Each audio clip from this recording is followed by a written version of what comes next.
నాదొక కళ. మన మట్టి కథను మొత్తం ప్రపంచానికి చెప్పాలని. మన ఊరు, మన జనం, మన నమ్మకాలు. నేను ఈ కథను చెప్పడానికి ముందుకెళ్ళినప్పుడు వేల మంది నా వెంట నడిచారు. 3 ఏళ్ల కఠోర శ్రమ, 250 రోజుల చిత్రీకరణ. ఎంత కష్టం వచ్చినా నేను నమ్ముకున్న దైవం నా చెయ్యి వదలలేదు.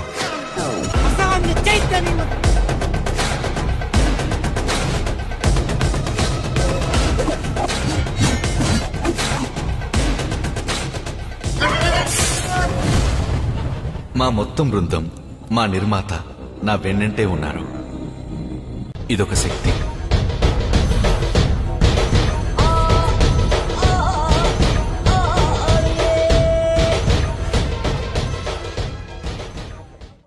మీ అందరికీ స్వాగతం.